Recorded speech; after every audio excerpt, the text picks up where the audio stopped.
You know that feeling when you check your bank account and technically you have money, but emotionally you still feel broke? Like there's $847 sitting there, maybe $1,200, maybe even $2,000. But one unexpected bill, one car repair, one medical expense, one family emergency, one slow work month, and suddenly that money disappears like it was never real.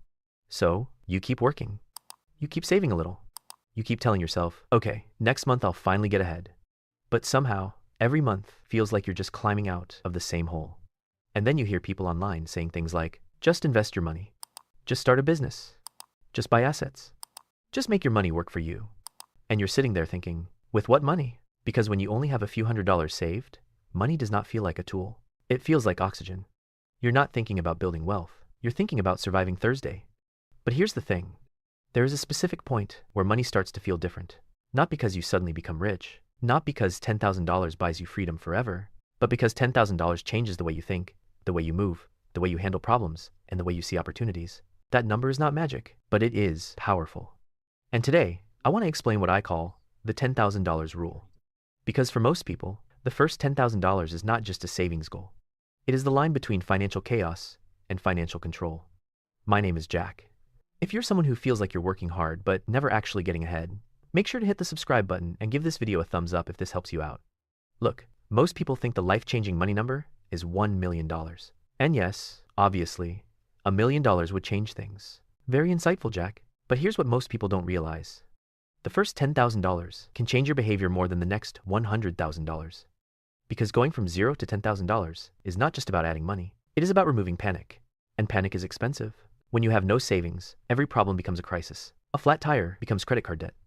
A missed paycheck becomes overdraft fees. A family emergency becomes a loan. A bad job becomes something you tolerate because you cannot afford to leave. But when you have $10,000 saved, something shifts. You are not rich, but you are no longer financially naked in the middle of a storm. You finally have a jacket. Maybe not a luxury jacket. Maybe not one of those finance influencer jackets where they stand in front of a rented Lamborghini. But a real jacket? Something that protects you. Let's start with the psychology. When you have $0 saved, your brain lives in defense mode. You check prices constantly. You avoid opening bills. You feel guilty after small purchases. You say yes to things you don't want to do because you need the money. You stay in stressful situations because the alternative feels too risky. And the worst part is, you cannot think clearly, because financial stress does not just affect your bank account. It affects your decisions. When you're worried about money, your brain gets shorter term. You don't ask, what is the best decision for my future? You ask, what gets me through this week? And that is how people get trapped. They use credit cards. They take bad loans. They accept underpaid work. They delay repairs. They ignore problems until the problems become more expensive. This is why the first $10,000 matters. It creates space, and space is one of the most underrated financial assets in the world. Space lets you breathe. Space lets you think. Space lets you say, wait, is this actually a good decision? And that small pause can save you thousands of dollars. Now let's talk about the math. Imagine two people. Person A has $300 saved. Person B has $10,000 saved. Both people have the same income. Both people have the same monthly expenses. Both people get hit with a $1,200 car repair. For person A, this is a disaster. They might put it on a credit card. If that credit card charges around 20% interest and they only make minimum payments, that $1,200 repair can quietly become much more expensive. It is not just a car repair anymore. It becomes a monthly payment. It becomes stress. It becomes interest. It becomes another reason they cannot save next month. But for person B, the same $1,200 repair is annoying. Not fun. Not exciting. Nobody is celebrating at the mechanic. But it is not a crisis. They pay it. Their savings drops from $10,000 to $8,800. Then they rebuild it. Same emergency. Completely different life experience. That is the $10,000 rule. Money does not just buy things. Money buys options. And when you have no options, life gets expensive. Here's what most people don't realize. Most financial disasters start as normal life events. A car breaks. A phone gets stolen. A rent increase happens. A medical bill arrives. A client pays late. A job cuts hours. These things are not rare. They are part of life. But if you have no cash buffer, normal life becomes financial trauma. And that is where people start making desperate decisions. They borrow from the wrong people. They use high-interest debt. They cash out investments too early. They sell things they need. They take jobs they hate. They make decisions from fear. But when you have $10,000, emergencies become inconveniences. That is the first big change. You still feel the hit, but the hit does not knock you down. Think of it like a boxer. If you have no savings, every punch drops you. If you have $10,000, you can absorb the punch, step back, recover, and keep going. That is not glamorous, but it is powerful. Now, you might be thinking, Jack, if I'm struggling to save $1,000, how am I supposed to save $10,000? Fair question. And honestly, the first $10,000 is usually the hardest. Not because the number is impossible, but because at the beginning, you are fighting two battles at once. You are fighting the math, and you are fighting your identity. When you have never saved serious money before, saving feels unnatural. You may even feel like money disappears, no matter what you do. So when you start saving, your brain does not fully trust the process. You save $200, then something happens. You save $500, then an expense hits. You save $1,000, then your brain says, great, now we can spend a little. This is why the first $10,000 requires a new identity. You have to stop seeing yourself as someone who is trying to save. You have to become someone who does not touch their foundation. That is a different person. The first $10,000 is not built by motivation. It is built by rules. Because motivation is cute for about 9 days. Then real life shows up. Now, I don't want you to think of $10,000 as one big pile of money. That can feel overwhelming. Think of it in 3 layers. Layer 1 is your emergency shield. That is the first $1,000 to $2,000. This money protects you from small emergencies, car repairs, medical bills, a broken laptop, an urgent family situation. This is the money that stops small problems from becoming debt. Layer 2 is your stability fund. That is roughly $3,000 to $6,000. This helps you cover 1 or 2 months of basic expenses. Rent, food, utilities, transport, minimum debt payments. This gives you emotional breathing room. Layer 3 is your opportunity fund. That is the money above your basic emergency needs. This is where things start to get really interesting. Because once you have stability, your brain can finally look for opportunity. You can take a course, buy equipment, move for a better job, start a small side hustle, invest consistently, negotiate better because you are not desperate. This is the part people miss. The first $10,000 is not just protection. It is the launch pad. Let's talk about work. When you have no savings, your job has too much power over you. Your boss can disrespect your time. Your hours can change. Your pay can feel unfair. Your workload can increase. And you may still stay because you need the next paycheck too badly. But when you have $10,000 saved, you carry yourself differently. You are not reckless. You are not arrogant. You are not walking into the office like, "Good morning, peasants." Please don't do that. But you do become calmer. You can negotiate. You can look for better opportunities. You can say no to bad offers. You can survive a gap between jobs.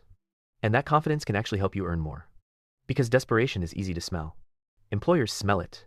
Clients smell it. Customers smell it. And when you are desperate, you accept less. But when you have a cushion, you make decisions from strength.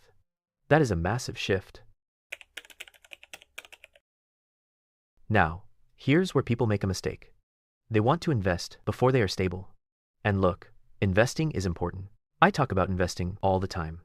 But if you have no emergency fund and you start investing every dollar, you may end up selling your investments the first time life gets uncomfortable. That is not investing. That is temporarily parking your rent money in the stock market and hoping life behaves. And life does not behave. The first $10,000 gives you the emotional stability to invest properly. Because once your emergency fund is handled, you can invest without panic. If the market drops 15%, you do not immediately think, "I need to sell because my car needs repairs." You can leave your investments alone. And that is where compounding gets powerful. Let's say, after building your $10,000 foundation, you invest $300 a month. If you invest $300 a month for 30 years and earn an average annual return of 7%, you could end up with over $360,000. But you only get that result if you stay consistent. And consistency is much easier when your life is not constantly one emergency away from collapse. This is where it gets really interesting. The $10,000 itself may not make you rich, but it helps you become the kind of person who can get rich. That is the difference. Now we need to talk about the danger. Because reaching $10,000 can also make people act weird. The moment some people see 5 figures in their account, they start thinking, I deserve a vacation. I should upgrade my phone. I should buy a nicer car. I should finally reward myself. And look, I'm not against enjoying your money. Money should improve your life. But the first $10,000 is not a shopping signal. It is a foundation. You would not build the foundation of a house and then say, amazing, let's remove half of it and buy a couch. That is what people do with savings. They finally build a little stability, then they spend the stability. This is why you need a rule. Once your account hits $10,000, that money becomes boring money. It is not vacation money. It is not flex money. It is not I saw a deal online money. It is boring, stable, quiet money. And boring money is what keeps your life exciting. Because when your foundation is boring, your life has fewer emergencies. So how do you actually get there? Let's make this practical. First, pick a monthly savings number, not a fantasy number, a real number. If you can save $250 a month, $10,000 takes 40 months. That is about 3 years and 4 months. If you can save $500 a month, it takes 20 months. If you can save $1,000 a month, it takes 10 months. Now, you might hear that and think, that feels slow. But here's the thing. Slow progress is still progress.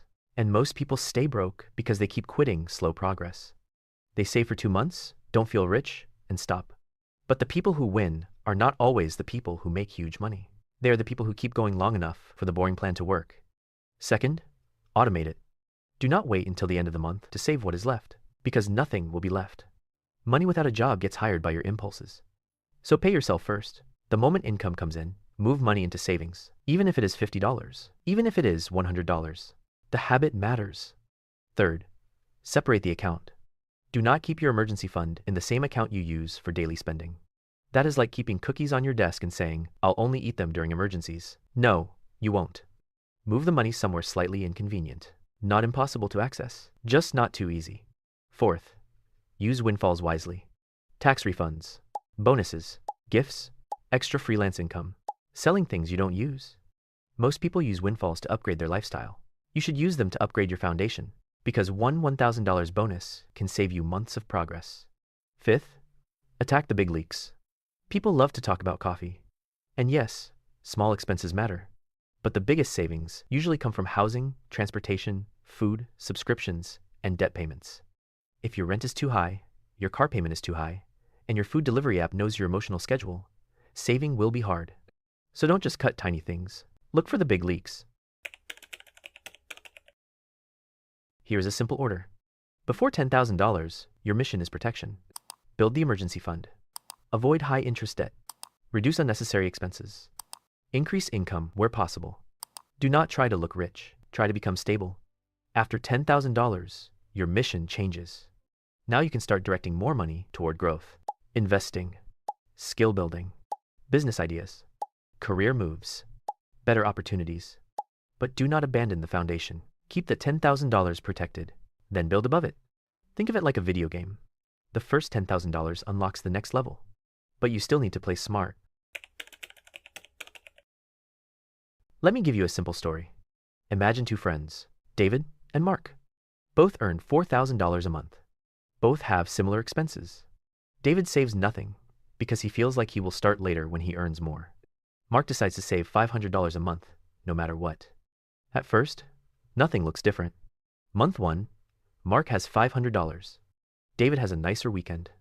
Month 2, Mark has $1,000. David buys a few things he wanted. Month 6, Mark has $3,000. David still says, I'll start soon. Then life happens. David's car breaks down. The repair is $1,500. He puts it on a credit card. Now he has a monthly payment. Mark has the same repair. He pays cash. Annoying, but done. A year later, Mark has rebuilt and keeps going. David is still paying for last year's emergency. Same income, different system. After 20 months, Mark reaches $10,000, and he is different now. Not because he is rich, but because he trusts himself. He knows he can set a goal and reach it. He knows emergencies will not destroy him. He knows he has options. That confidence is worth more than the number itself. Because once you prove you can save $10,000, saving $20,000 feels possible. Then investing feels possible. Then building wealth feels possible. The first $10,000 breaks the belief that you are stuck. Here's the real reason everything changes after $10,000. Before $10,000, money is mostly defense. After $10,000, money starts becoming offense. Before $10,000, you are reacting. After $10,000, you can plan. Before $10,000, you are avoiding disaster. After $10,000, you can pursue opportunity. Before $10,000, you are asking, can I survive this? After $10,000, you start asking, what can I build next? And that question changes your life. Because wealth is not built only by earning more. It is built by having enough stability to make better decisions repeatedly. That is the hidden power of the first $10,000. It gives you enough room to stop being controlled by every emergency. Look, I know $10,000 can sound impossible when you are starting from zero. But every big financial change begins with a point where you decide, I am done being one emergency away from panic. You do not need to become perfect. You do not need to save it all this month. You do not need to impress anyone. You just need to start building the foundation. $100 at a time. $500 at a time. One decision at a time. And eventually, something happens. Your bank account changes. But more importantly, your identity changes. You stop seeing yourself as someone who is always behind. You start seeing yourself as someone who can build. Someone who can plan. Someone who can handle life. Someone who is not controlled by every bill, every emergency, every paycheck, every fear. That is what the first $10,000 does. It does not make you rich overnight. It makes you harder to break. And that is where real wealth begins. So if this video helped you see money differently, hit the subscribe button, give this video a thumbs up, and comment below, what is your current savings goal? Is it $1,000? $5,000? $10,000? Because wherever you are starting from, the goal is simple. Build the foundation first, then build the future.